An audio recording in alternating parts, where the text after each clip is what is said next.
Atomic structure में हम लोगों ने discovery of electron, proton, neutron पढ़ लिया था। उसके बाद हम लोगों ने बोर्स मॉडल भी कंप्लीट कर लिया था। फिर हम लोगों ने डी ब्रॉगली थ्योरी भी कंप्लीट कर लिया था और सबसे लास्ट लेक्चर हमने किया हाइजेनबर्ग अनसर्टेनिटी प्रिंसिपल।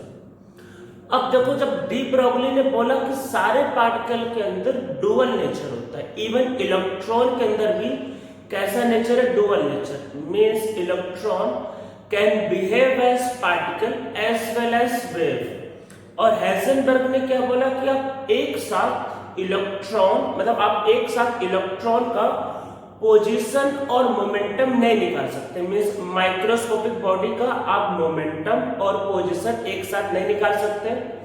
अगर आप पोजीशन सही निकालोगे तो मोमेंटम गलत आएगा, अगर आप मोमेंटम सही निकालोगे तो पोजीशन गलत आएगा। तो मींस हाइजेनबर्ग प्रिंसिपल ने क्या है कि ऑर्बिट कॉन्सेप्ट को रिजेक्ट कर दिया, मींस बोला कि ऑर्बिट कॉन्सेप्ट होता ही नहीं। उसके बाद क्या है कि हम लोगों ने फिर एक नया मॉडल प्रपोज किया आपका एटम का, जो कहलाएगा वेव मैकेनिकल मॉडल। तो क्या होगा आपके पास, this is wave mechanical model. तो इसमें क्या है कि इलेक्ट्रॉन को वेव समझ के एक मॉडल प्रपोज किया गया। ये मॉडल प्रपोज किया था आपका श्रोडिंगर ने। तो ये किसने प्रपोज किया, श्रोडिंगर ने। तो दिस इज श्रोडिंगर इक्वेशन हम लोग लिखने जा रहे हैं। तो श्रोडिंगर ने एक इक्वेशन बनाया और एक मॉडल प्रपोज किया जो कहला वेव मैकेनिकल मॉडल। तो पहले वो इक्वेशन लिख लेते हैं, d2 sin by dx²। अगर आप वन एक्सिस के लॉन्ग करना चाहोगे तो सिर्फ x लेंगे, और अगर आप तीनों एक्सिस के लॉन्ग करना चाहोगे तो उसको 3 बार लिखते हैं। अभी क्या है, ये साइज को समझते हैं, plus d2 sin, double differentiation बस और कुछ नहीं है, dy² d2 sin by dz² plus 8π² upon h² e minus v into sin is equal to 0। This is Schrödinger wave equation। इसमें क्या है, ये x y z तो पता ही होगा, m is mass, h is Planck constant, e क्या है, e इसमें टोटल एनर्जी है and v is potential energy. ये इक्वेशन देखो, सबसे पहले ये इक्वेशन किसी भी एग्जाम के सिलेबस में नहीं है, ना ही जेई मेन में, ना जेई एडवांस, ना जेई मेन, ना जेई एडवांस, ना नीट, किसी के सिलेबस में नहीं है। क्वेश्चन है तो मैंने क्यों लिखा है, क्योंकि इसी को यूज करके आगे एक टर्म आएगा क्वांटम नंबर जो हमको करना है। तो आप लोग बोलोगे सर ये आता कहां से, तो वही जहां से आता है। ये इक्वेशन कैसे बनता है और कैसे इसको सॉल्व करते हैं, ये इवन बीटेक में फर्स्ट ईयर में करवाया जाता है। तो ये इक्वेशन कैसे बनता है, कैसे सॉल्व करेंगे, आगे का काम है। इस पे डायरेक्टली सिलेबस में डायरेक्टली इस पे क्वेश्चन आएगा ही। हाँ, अब इस पे देखो ये है क्या, दिस इज PSI। PSI लिखते पढ़ते साई, साई अरे त्रिशूल जैसा, जो त्रिशूल साई, शंकर भगवान का त्रिशूल जैसा साई पढ़ेंगे, साई लिखेंगे आपका PSI। यह है क्या, दिस इज वेव फंक्शन, ये वेव फंक्शन है। तो ये हमें क्या होता है कि ऑर्बिटल्स को ड्रॉ करने में हमारा हेल्प करता है। कैसे ड्रॉ करने में हेल्प करेगा इसको आगे समझेंगे, एक एक करके सब करेंगे। देखो ऐसा है कि काफी जगहों पे एक साथ सब कुछ ठूस देते हैं, तो उससे क्या होता है, कंफ्यूजन होता है। हम लोग स्टेप बाय स्टेप समझेंगे। पहले क्या समझेंगे, पहले हम लोग आराम से समझेंगे, पहले आराम से समझेंगे क्वांटम नंबर, क्वांटम नंबर समझ लेंगे। फिर आराम से समझेंगे कि ऑर्बिटल क्या होता है, कैसे उसके स्ट्रक्चर होते हैं, ठीक है। फिर आराम से समझेंगे हम लोग नोड, नोड क्या होता है, कैसे करते हैं। पहले से कुछ लोग इसमें ठूस देते हैं, ये भी वो भी, फिर कंफ्यूजन होगा, नहीं, स्टेप बाय स्टेप। ये इक्वेशन है, पहले आराम से क्वांटम नंबर समझते हैं, फिर उसके बाद हम लोग समझेंगे आराम से ऑर्बिटल्स के बारे में, कैसा स्ट्रक्चर होता है, क्या होता है, फिर नोड के बारे में, और लास्ट में थोड़ा बहुत ग्राफ भी कर लेंगे। तो स्टेप बाय स्टेप, एक साथ सारा नॉलेज नहीं, कैसे नहीं कि सब एक साथ यही भी लिख दिया और आपको समझ नहीं आया। तो हाँ, ये इक्वेशन जो था इसको सॉल्व करके हमको 3 नंबर मिले, और एक नंबर एक साइंटिस्ट और थे जिनका नाम था पॉली। तो एक नंबर इन्होंने दिया, तो इसको मिलाकर 4 नंबर बने, जो क्या कराए क्वांटम नंबर। तो हम लोग पहले वही देखते हैं, बाकी इस इक्वेशन के बारे में आगे और समझेंगे, साइन के बारे में और डिटेल में आगे लिखेंगे, लिखते रहेंगे, कोई दिक्कत है, साइन पर आगे लिखते रहेंगे। तो पहले देखते हैं इसमें क्वांटम नंबर कि क्वांटम नंबर क्या होता है। What is quantum number? तो देखो क्वांटम नंबर समझते हैं कि ये क्या होता है। ये 4 नंबर का सेट है जो हमको किसी भी एटम में इलेक्ट्रॉन का एड्रेस बताने में हेल्प करता है। आप बोलोगे एड्रेस मतलब कैसा एड्रेस? चलो एड्रेस समझते हैं। तो जहां से भी आप लोग मान लो मेरा लेक्चर देख रहे होंगे, आप घर पे या स्कूल में, कॉलेज में, जहां से भी आप लेक्चर देख रहे होंगे, तो उस जगह का कोई ना कोई एड्रेस होगा। एड्रेस कैसे लिखते हैं? मानते हैं आप फ्लिपकार्ट पे चलो शॉपिंग करो, फ्लिपकार्ट पे कैसे शॉपिंग करते हो? सबसे पहले आप बता दो स्टेट, और स्टेट बताना पड़ता है। स्टेट के अंदर क्या आता है? सिटी, डिस्ट्रिक्ट, जो भी सिटी होगा। सिटी के अंदर क्या होता है? एरिया। और एरिया के अंदर अरे मान लो अगर प्लॉट है तो प्लॉट नंबर, अगर कोई बिल्डिंग है तो बिल्डिंग का नाम बताना पड़ता है ना, ये कि ये बिल्डिंग है। तो वैसा ही इलेक्ट्रॉन का एड्रेस होता है। अब देखो क्या है कि एटम काफी, देखो मान लो कि जैसे आयरन, मान लो आयरन का एटॉमिक नंबर 26, तो 26 इलेक्ट्रॉन होंगे।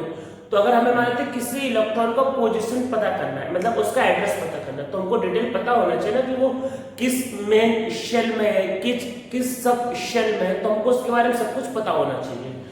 तो ये एक्चुअल में है क्या? क्वांटम नंबर क्या है? This is set of 4 number. This is set of 4 number which help us to find the exact location of electron in an atom. तो आप इसको लिख लो, it is set of 4 number which help us to find the exact location of electron in an atom. तो किसी भी atom में exact location को निकालने में हमारा हेल्प करता है। तो क्या है? This is set of 4 number. तो हम लोग लिखते हैं कि कौन कौन से नंबर होते हैं।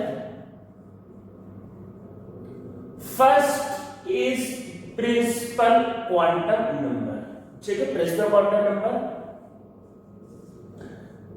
Second is azimuthal quantum number, second is azimuthal quantum number. Third is magnetic quantum number and fourth is spin quantum number। तो 4 क्वांटम नंबर का सेट है। देखो पहले वाले को रिप्रेजेंट करते हैं हम लोग L से, इसको रिप्रेजेंट करते हैं L से। L से मतलब क्वांटम नंबर को हम लोग कई बार बोलते हैं एंगुलर क्वांटम नंबर, एंगुलर भी होता है। इसको M से और इसको S से, ठीक है। तो देखो सबसे पहले एड्रेस में क्या था? स्टेट, फिर सिटी, फिर एरिया और बाद में प्लॉट नंबर या फ्लैट नंबर जो भी होगा। तो देखो प्रिंसिपल क्वांटम नंबर क्या बताएगा आपको? मतलब ये बताएगा आपको मेन शेल के बारे में। मेन शेल के बारे में कौन बताएगा? Principal quantum number. Azimuthal quantum number किसके बारे में बताएगा? ये बताएगा आपको सब शेल के बारे में। किसके बारे में? सब शेल के बारे में बताएगा। मैग्नेटिक क्वांटम नंबर आपको किसके बारे में बताएगा? ये आपको बताएगा उसके अंदर आते हैं orbital, main shell, sub shell, फिर उसके अंदर ऑर्बिटल, और लास्ट में ये क्या होगा आपका ऑर्बिटल के अंदर स्पिन ऑफ इलेक्ट्रॉन। तो इसके बारे में ये बताता है। सबसे पहला क्वेश्चन तो यही पूछा जा सकता है कि कौन सा श्रोडिंगर वेव इक्वेशन से आता है और कौन सा नहीं आता है। तो ये जो शुरू की जो 3 इक्वेशन जो है, ये जो शुरू के जो 3 क्वांटम नंबर है, ध्यान रखना, ये कहां से आते हैं? ये आते हैं आपके पास श्रोडिंगर वेव इक्वेशन। तो शुरू के 3 कहां से आते हैं? श्रोडिंगर वेव इक्वेशन से। और लास्ट वाला कौन देता है? लास्ट वाला देता है पॉली। कैसे पॉली से आएगा वो आगे करेंगे, ठीक है। तो यही क्वेश्चन आ सकता है कि श्रोडिंगर वेव इक्वेशन से कौन सा क्वांटम नंबर नहीं आता, तो लास्ट वाला इससे नहीं आता है, ठीक है। तो हम लोग अब इसमें चारों को एक एक करके समझते हैं।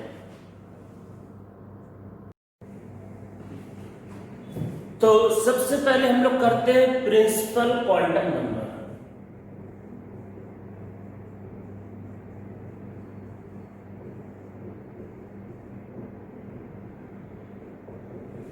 तो देखो पहले बोर्स मॉडल में जो n जो था, जो ऑर्बिट नंबर था, अब वही कहलाएगा प्रिंसिपल क्वांटम नंबर। ठीक है, तो समझ में आ रहा है कि बोर्स मॉडल में जो ऑर्बिट नंबर था अब वही आपके पास कहलाएगा प्रिंसिपल क्वांटम नंबर। तो ये n से लिखा जाएगा, दिस इंडिकेट मेन शेल। तो ये क्या इंडिकेट करता है? ये इंडिकेट करता है आपको मेन शेल के बारे में इंडिकेट करता है। अब देखो ये बताता क्या क्या है। जैसे आप बोर्स मॉडल में सोचो कि n का वैल्यू चेंज होने से एनर्जी चेंज होता था और n का वैल्यू चेंज होने से रेडियस चेंज होता था। तो ये क्वांटम नंबर हमें एनर्जी ऑफ एटम या एनर्जी ऑफ इलेक्ट्रॉन के बारे में बताएगा। दूसरा आपका डिस्टेंस ऑफ इलेक्ट्रॉन। देखो इलेक्ट्रॉन का डिस्टेंस का मतलब ये है कि आपको साइज ऑफ एटम, जैसे मान लो अगर इलेक्ट्रॉन दूर है, एटम का साइज क्या होता है? अरे इलेक्ट्रॉन दूर तो एटम का साइज बड़ा, और एटम इलेक्ट्रॉन पास तो क्या होगा? एटम का साइज छोटा। तो ये हमें क्या बताता है? ये हमको बताता है एनर्जी ऑफ इलेक्ट्रॉन। ठीक है, एनर्जी के बारे में बताता है। दूसरा क्या बताता है आपके पास? Size of atom. तो एनर्जी का मतलब ये है कि अगर हायर एन पे होगा तो एनर्जी, जैसे याद ना बोर्स मॉडल पे लोअर ऑर्बिट पे एनर्जी कम, जैसे जैसे दूर जाओगे एनर्जी ज्यादा। तो हाई ऑर्बिट पे होगा तो भाई एनर्जी ज्यादा होगी, लो ऑर्बिट पे होगा तो एनर्जी कम। ठीक है, तो ये हमको बताता है एनर्जी के बारे में और बताता है साइज के बारे में। ठीक है, ये दो चीजें बताता है। अब देखो होता क्या है, तो हम लोगों ने पहले जैसे 9th में पढ़ा हुआ है मेन शेल के बारे में, उसको KLMN लिखते तो वही लिख लेते हैं। तो देखो होता क्या है, जो मेन जो शेल होते हैं जैसे KLMN, तो या फिर और आगे लिखना चाहो OP, तो अब इसको n मतलब प्रिंसिपल क्वांटम नंबर में क्या लिखेंगे? k को लिखा जाएगा 1, l को लिखा जाएगा 2, इसको 3, ये 4, ये 5, ये 6, ऐसे लिखा जाता है। अब देखो एक बात का याद रखना है, कई बार लोग पूछते हैं कि k सर इसको k से क्यों स्टार्ट किया? तो देखो काफी लोग तो गलत बताते हैं कि गलत क्या बताते हैं, मैं बताता हूँ क्या मिस्टेक क्या होती है। काफी लोग ऐसा करते हैं कि k जो होता है वो हिंदी, हमारे हिंदी का जो पहला अल्फाबेट है वो का, तो का से वो के आता है, इसलिए के को पहले लिखा उसके बाद तो अल्फाबेट के हिसाब से। अरे हिंदी में पहला होता है का, का खा का, तो उससे आए, पर वो एक्चुअली में वो सही नहीं। देखो है क्या, केमिस्ट्री में क्या है कि आपका जो डिस्कवरी जो हुआ वो जर्मनी में बहुत ज्यादा हुआ। तो जर्मन में जो पहला वर्ड है, अब देखो एक्चुअल में शायद आप लोगों को किसी को पता हो कि जो जर्मन लैंग्वेज है, इवन जर्मनी में क्या होता है संस्कृत में बहुत ज्यादा रिसर्च हो रहा है, शायद आप लोगों को पता हो। तो ऐसा है कि जो जर्मन लैंग्वेज है वो काफी ज्यादा मिलता जुलता है हमारे हिंदी या संस्कृत से, काफी मिलता है वो। तो जर्मन लैंग्वेज में जो पहला जो अल्फाबेट है जब हम लोग उसको लिखते हैं तो उसमें वो के जैसे बनता है, इसलिए पहला वर्ड इसलिए के लिखा गया है, फिर बाकी LMNO। तो के याद रखना क्यों लिया, क्योंकि जर्मन का पहला वर्ड था, ना कि हिंदी में। कुछ लोग हिंदी बोल देते हैं, एक्चुअली वो गलत, तो वो जर्मन का पहला वर्ड था वो। तो वो के फिर आगे उसके अल्फाबेट LMNO। ठीक है, इंग्लिश में कन्वर्ट करते तो हमने ऐसे लिखा। ठीक है, ये पहला हो गया। पहला क्या था? प्रिंसिपल क्वांटम नंबर, जो हमें मेनली एनर्जी के बारे में बताता है और किसके बारे में बताता है, और साइज ऑफ एटम के बारे में। अब हम लोग इसमें सेकंड पे आते हैं। Second is azimuthal quantum number. तो सेकंड आपके पास क्या होता है? Azimuthal quantum number. तो सेकंड हमारा होता है एजीमुथल क्वांटम नंबर। देखो ये किसके किसके बारे में बताता है? ये भी बताता है एनर्जी के बारे में, एनर्जी ऑफ इलेक्ट्रॉन के बारे में, पर मेनली पहला वाला बताता है। मतलब पहला जैसे ज्यादा कौन बताता है? ज्यादा बताता है प्रिंसिपल क्वांटम नंबर, पर थोड़ा बहुत इंफॉर्मेशन ये भी आपको देता है। और किसके बारे में बताता है? ये आपको बताता है साइज के बारे में, पर साइज के बारे में मेनली वही बताता है, ये भी थोड़ा कम। इसका देखो मेन क्या बताता है, ये आपको बताता है, ये बताता है आपको अबाउट अबाउट सब शेल, तो ये सब शेल के बारे में बताता है। हाँ, इसको हम लोग एल से लिखते हैं, ये एंगुलर क्वांटम नंबर भी कहलाता है, ये एंगुलर क्वांटम नंबर भी कहलाता है। ये सबसेल के बारे में बताता है, सबसेल दिखता कैसा है, उसका शेप क्या होता है, शेप ऑफ सबसेल वो भी यही बताता है। क्या बताता है ये आपको बताता है इसका शेप ऑफ सबसेल, कि कौन कौन से सबसेल होते हैं और कैसे दिखते हैं, कि स्फेरिकल दिखते हैं, डम्बल दिखते हैं, कैसे दिखते हैं। अब देखो दिखते कैसे ये आगे करेंगे, हमने पहले से डिसाइड किया है कि पहले भाई क्वांटम नंबर पढ़ेंगे, फिर आराम से भाई सबके स्ट्रक्चर को पढ़ेंगे और उसके बाद नो डॉट को समझेंगे, वो आगे करेंगे, कैसा दिखता है आगे करेंगे। यही पे सब कर दोगे घसड़ पसड़ हो जाएगा, कुछ समझ में नहीं आएगा, रायता नहीं फैलाएंगे, उसको आगे अलग से करेंगे, ठीक है, अलग से करेंगे। तो क्या है कि अबाउट सबशेल के बारे में बताता है कि वही शेप ऑफ सबशेल कैसे दिखता है वो आगे करेंगे, ठीक है। तो ये ध्यान रखना है कि अगर आपसे क्वेश्चन पूछा जाता है कि सबशेल का शेप किसने बताया, तो आप बताओगे सबशेल का शेप किसने बताया, इसने, किसने, एजिमुथ क्वांटम नंबर ने, ठीक है। तो अब देखो हम लोग लिखते हैं कि एल के बारे में। देखो होता क्या कि एल का जो वैल्यू होता है, एल का जो वैल्यू जो होता है ये ऑलवेज जो होता है 0 to n-1, ओनली इंटीजर, सिर्फ इंटीजर है ना, इंटीजर पता होगा ना, 1 2 3 4 जो होता है सिर्फ इंटीजर, ठीक है। तो एल का वैल्यू 0 to n-1 तक होता है। चलो पहले समझते हैं। तो वो ऐसा है कि नंबर चल रहा है, इतना नंबर लोगे कंफ्यूज हो जाओगे, समझ में नहीं आएगा कि हो क्या रहा है, इतना नंबर ही नंबर चल रहा है, 1 2 3 4 कितना नंबर लोगे। तो इन कंफ्यूजन को दूर करने के लिए हम लोग क्या करते हैं कि सब शेल के कुछ नंबर को नाम दे देते हैं। तो चलो वही देते हैं, किस लिए, कंफ्यूजन को दूर करने के लिए। तो देखो एल का वैल्यू 0 1 2 3 4 5 और कितना लिखना है 6, लिखते रहो जहां तक मन करे। तो ये कौन कौन से सब शेल को इंडिकेट करेंगे। देखो 0 का मतलब होता है एस, अरे एसपीडीएफ जो सुना भाई है एस, 1 का मतलब पी, 2 का मतलब डी, 3 का मतलब एफ, उसके आगे अरे उसके आगे अल्फाबेट लिखते रहो जहां तक मन करे, कहां तक मन करे, जी एच आई जे के लिखते रहो, कोई दिक्कत नहीं, ठीक है। तो इतना हो गया। अब देखो है क्या कि हम लोग पीरियोडिक टेबल में कितना यूज कर रहे हैं, आगे इतना यूज हो सकता है, मतलब आगे वालों को यूज आगे हो सकता है, भविष्य में भी पता नहीं है, अभी तक तो यहीं तक यूज करते हैं। इन चारों का कुछ ना कुछ फुल फॉर्म है, मैं बता देता हूँ, किसी काम बता देता हूँ, फुल फॉर्म पता होना चाहिए नॉलेज के लिए, पर काम का नहीं है, किसी एग्जाम पूछा नहीं जाता पर पता होना चाहिए। फुल फॉर्म का कोई रिलेवेंट भी नहीं है, इसलिए काम का नहीं, पूछा नहीं जाता है, पर लिखना चाहो लिख लो। एस का मतलब क्या होता है, एस का मतलब होता है शार्प, क्या है एस का मतलब शार्प। पी का मतलब क्या है, पी का मतलब है प्रिंसिपल, डी का मतलब क्या है डिफ्यूजन,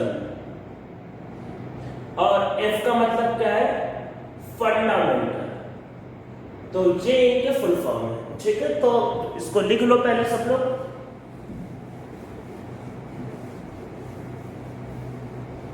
अब इनको समझते हैं कि क्या क्या है। तो देखो सबसे पहला क्या आता है, के शेल, अरे सबसे पहले के का नंबर आता है ना, के, ठीक है भाई।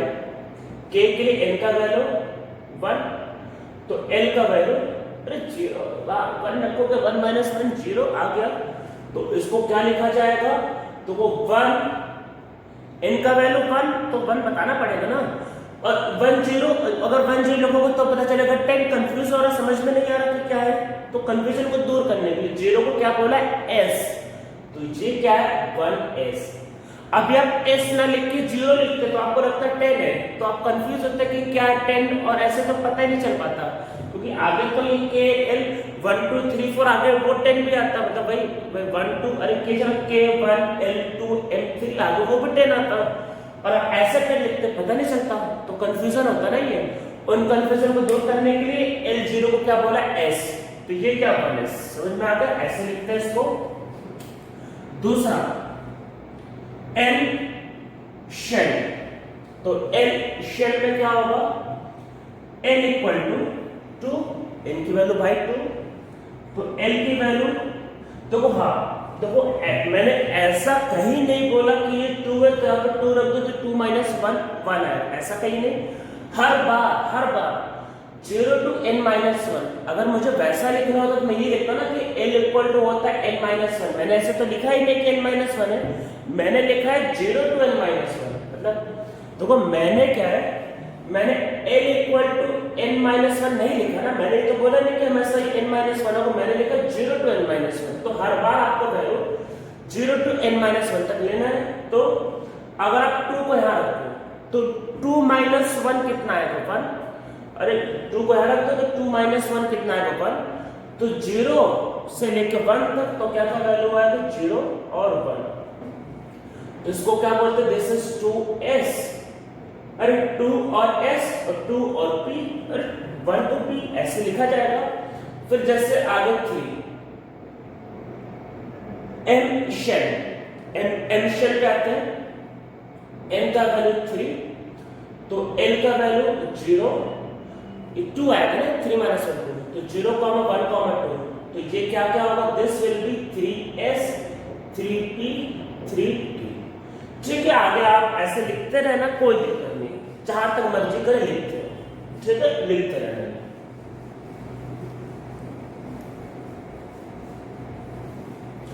अब हम लोग इसमें आगे करते हैं,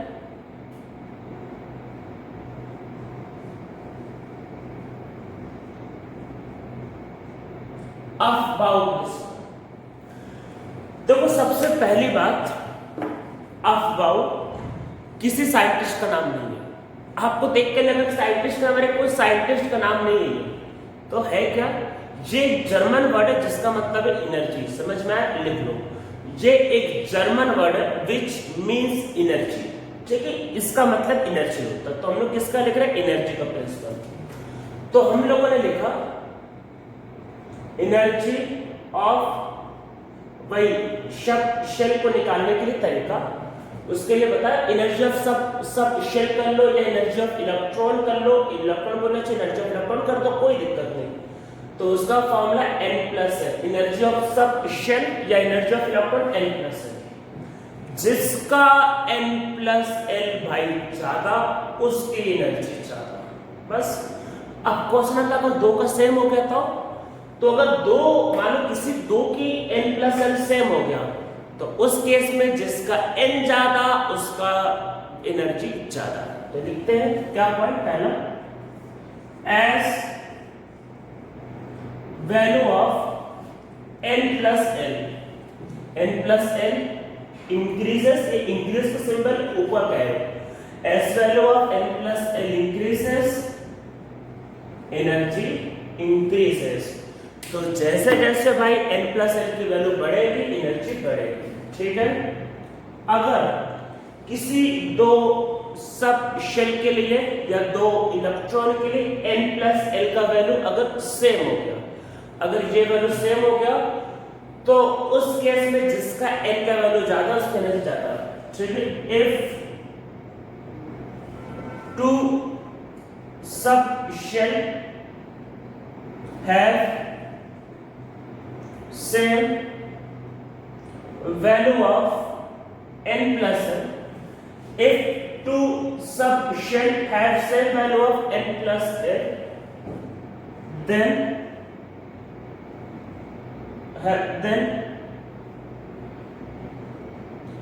higher the value of n, more will be energy. Then higher the value of n, more will be energy. तो अगर n प्लस n सेम हो गया तो भाई जिसका n ज्यादा उसकी एनर्जी ज्यादा, ठीक है, इसको लिख लेते हैं। इस पे इस इस टॉपिक पे क्वेश्चन ऐसा कोई भी एग्जाम नहीं है, जे एडवांस से लेके सीईटी तक, जे मेन से लेके नीट तक, कोई ऐसा एग्जाम नहीं जिसमें क्वेश्चन ना आया हो, सब पे क्वेश्चन आ रखा है। चलो ऐसे कुछ समझ लेते हैं, कुछ लिख लेते हैं randomly. 4s 4b 5b 6s 4f 3, इतना लिख लेते हैं। इनको सपोज करते हैं हमको एनर्जी के इंक्रीजिंग ऑर्डर में अरेंज करना है, कर लेते हैं। इतने को अरेंज करना है तो वो क्वेश्चन कैसे आ सकता है? अगर आपका एग्जाम में सीईटी, जे मेन और नीट चारों दे देगा, मान लो कोई भी चार ऑप्शन दे देगा, बोलेगा बताओ which of the following have highest energy, बता देना। जिसका फिर पूछेगा which of the following have lowest energy, भाई बता देना। आपको हो सकता है ऑर्डर आ जाए, इतना दे दे और ऑर्डर पूछ दे, इंक्रीजिंग का डिक्रीजिंग ऑर्डर अरेंज करो। तो देखो कैसे करेंगे। सबसे पहले निकालेंगे n प्लस l।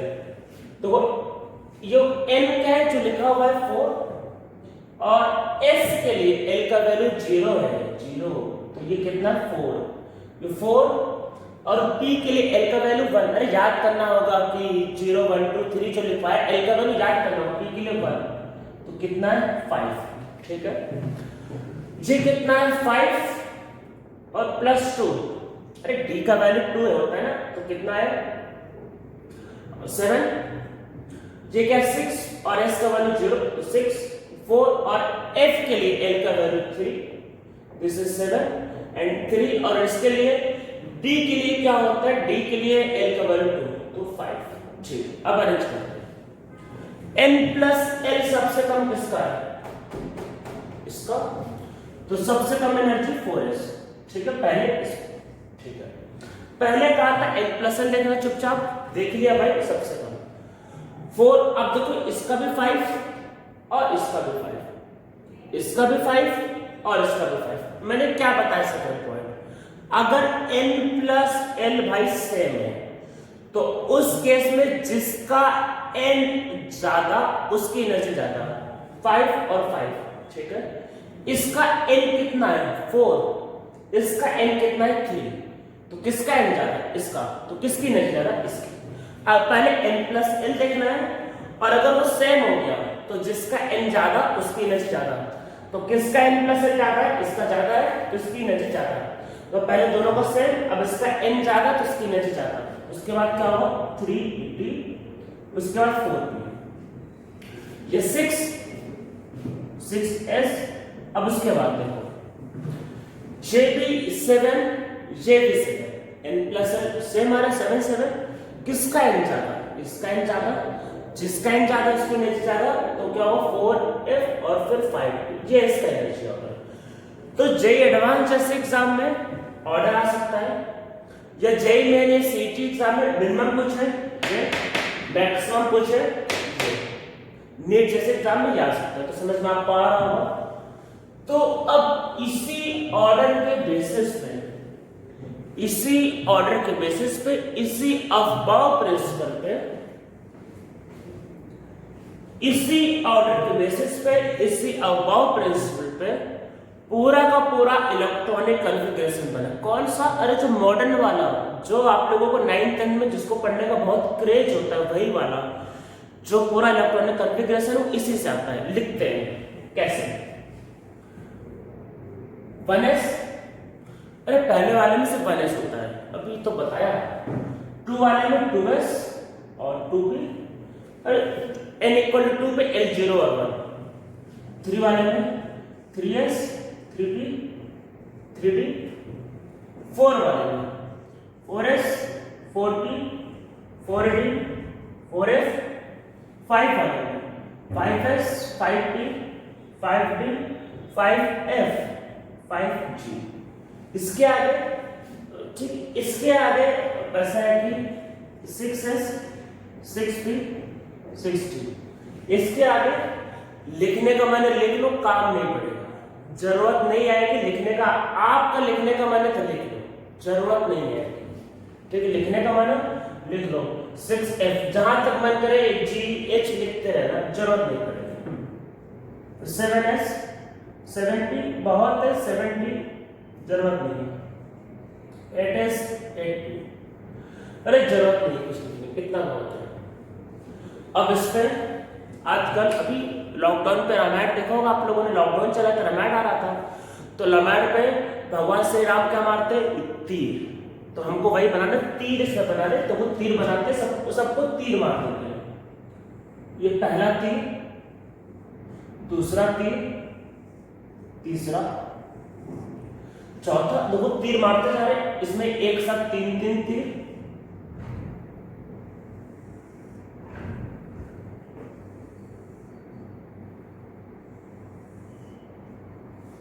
तो बस सबको तीर मार दो, ठीक है। अब हम लोग इसमें देखो लिखते क्या है, तो ये सब तीर जो है वो n+l को बता रहा है। ऐसे थोड़े ना कि कोई भी तीर मार दिया, कुछ ना कुछ होगा ना तीर का मतलब। देखो 1+0, तो इसका n+l कितना, सॉरी 1। अरे ये देखो क्या है, n+l कितना है, 1s है ना ये, तो 1 और s के लिए क्या होता है, l का वैल्यू 0, तो 1+0 1, 2+0, तो इसका n+l कितना है 2, 3+0 3, और 2+1, तो ये भी क्या है 3, इसका n+l करोगे 4 5 6, ये n+l को बता रहा है, ठीक, एनर्जी। तो अब इलेक्ट्रॉनिक कॉन्फ़िगरेशन होता क्या है, इलेक्ट्रॉनिक कॉन्फ़िगरेशन होता है कि इलेक्ट्रॉन को फिल करना है। इलेक्ट्रॉनिक कॉन्फ़िगरेशन का मतलब होता है इलेक्ट्रॉन को फिल करना है लो एनर्जी से हाई एनर्जी की तरफ। बस सबसे कम किसका एनर्जी है, 1s लिख लिया। देखो मैं समझा देता हूं, पर आप ऐसे तीर को फॉलो करोगे आ जाएगा। देखो पहला तीर, दूसरा तीर, तीसरा तीर, तीसरे तीर पहले ये आया फिर ये, तो तीसरा तीर, तो पहले ये फिर ये, फिर चौथा तीर, पहले ये फिर ये, फिर पांचवा तीर। अरे नंबर वही बता रहा, पांचवा तीर कैसे घुस रहा है, ऐसे ऐसे घुस रहा है ना ये, तो पहले इसको मारेगा, फिर इसको मारेगा, फिर इसको मारेगा, समझ रहे? पहले ये मारा फिर ये, वही लिखना ऑर्डर में, इसको मारा तो पहले ये फिर ये फिर ये, या एनर्जी के टर्म में समझ लो, आपको कोई दिक्कत है। देखो इसमें लिखोगे तो अच्छा इसको समझ लो, 3+0 कितना एनर्जी होगा 3, 2+1 कितना एनर्जी होगा 3, दोनों में किसका एनर्जी कम होगा? मैंने कहा कि जिसका n ज्यादा उसकी एनर्जी ज्यादा, तो उसकी एनर्जी ज्यादा इसकी एनर्जी कम, तो इलेक्ट्रॉनिक कॉन्फ़िगरेशन में वही लिखते कम एनर्जी से ज्यादा एनर्जी की तरफ। अगर इतना दिमाग नहीं लगाना, तीर को देखते जाओ मारते रहो। ये तीर मारा, पहले क्या मारा 4 5 6 7s, बस। तो आप ऐसे कोई भी बना, कोई भी इसको ड्रॉ कर सकता है, समझ में बस आ जाए, कोई भी इसको ड्रॉ कर सकता है। देखो क्या होगा 1s 2s, अगले वाले तीर में 2p 3s। कोई इसमें ध्यान रखना कॉमा बने लगाते हैं, ऐसे लिखते रहो। आगे वाले में 3p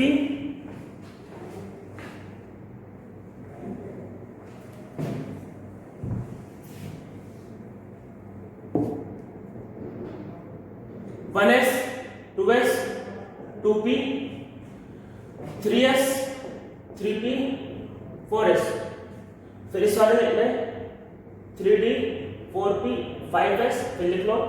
अगले वाले में 4d 5p 6s 4f 5d 6p 7s, आगे लिखते हैं, ठीक है।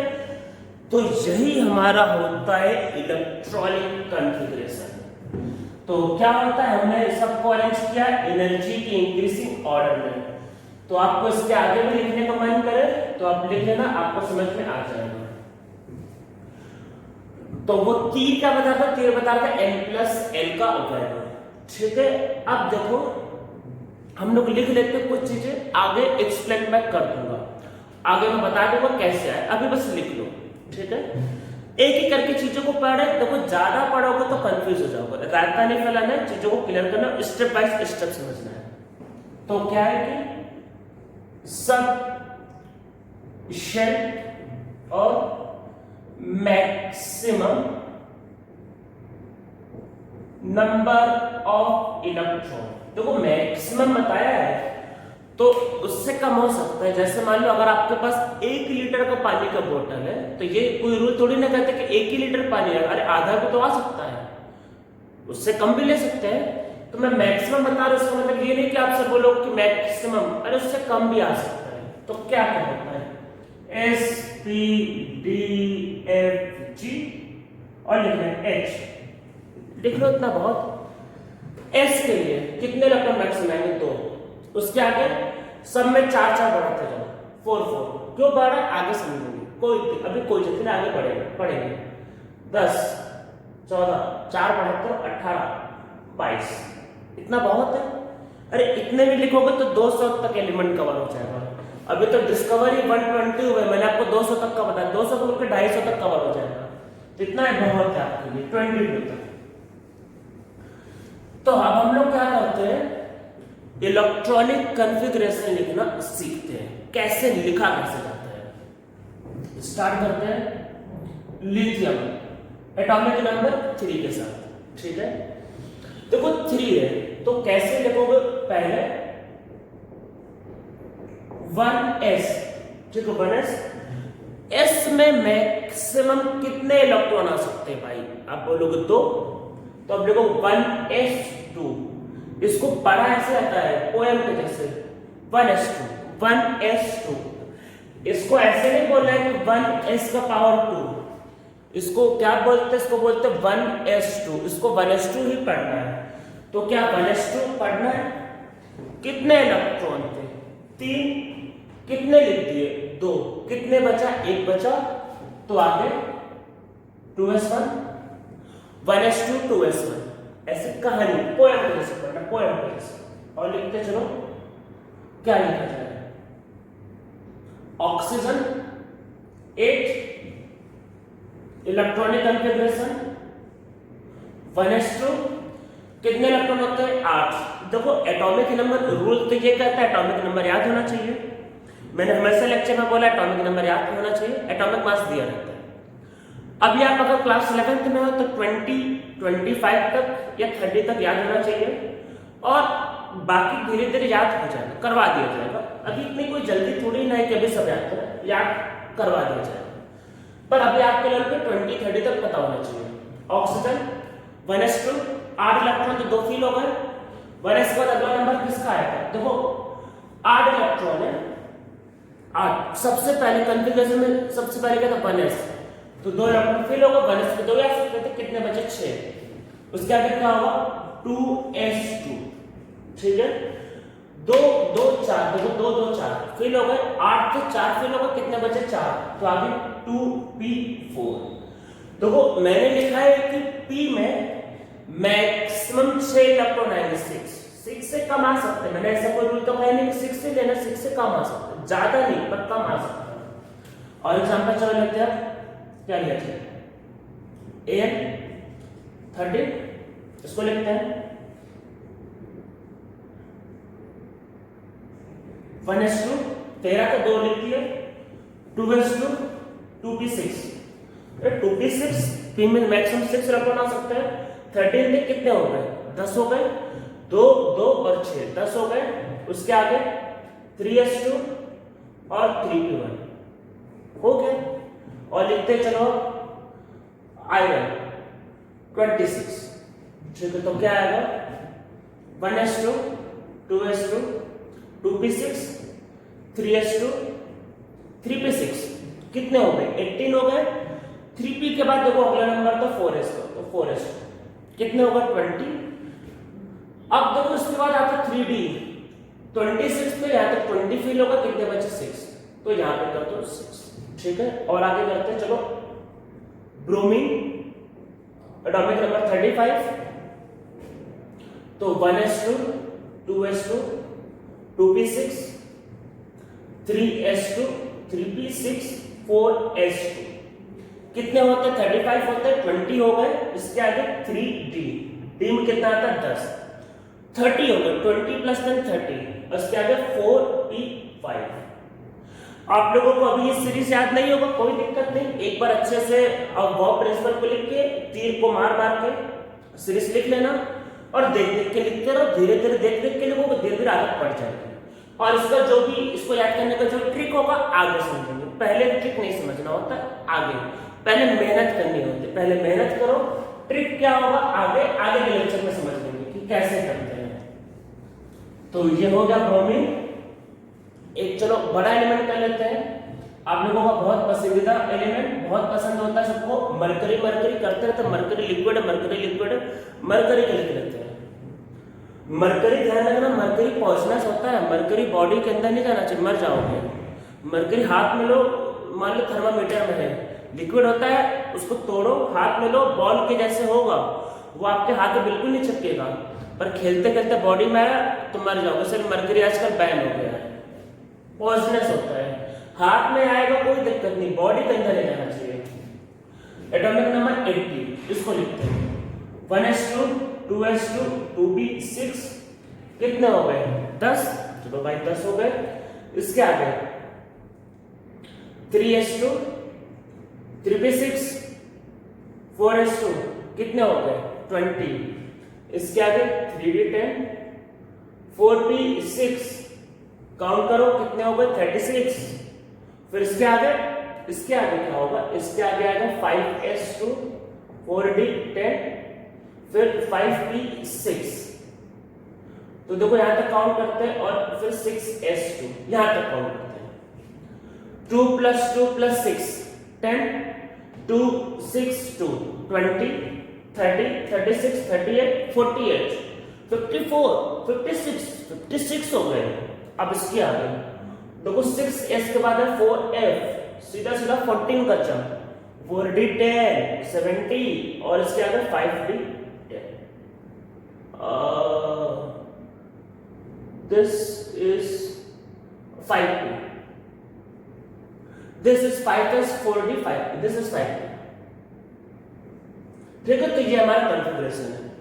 तो अब इनको याद करने का देखो, अब आप ऐसे भी याद करने का सोचोगे तो बहुत दिक्कत है। तो क्या करना है, पीरियोडिक टेबल में से कोई भी 20 एलिमेंट ले लो, कोई भी 20 जो भी आपका मन करे, हीलियम ले लो, फिर सोडियम ले लो, क्लोरीन ले लो, कोई भी ले लो, और कॉपर ले लो, ऐसे रैंडम, लास्ट में लेड ले लो, यूरेनियम ले लो, 20 एलिमेंट ले लो, सबकी कॉन्फ़िगरेशन लिखो, सबकी कॉन्फ़िगरेशन लिखो, आपको धीरे धीरे याद हो जाएगा। तो आप क्या है कि आप सब लोग कम से कम 20 एलिमेंट्स का इलेक्ट्रॉनिक कॉन्फ़िगरेशन लिखो, उससे आपको पूरा का पूरा इलेक्ट्रॉनिक कॉन्फ़िगरेशन याद हो जाएगा।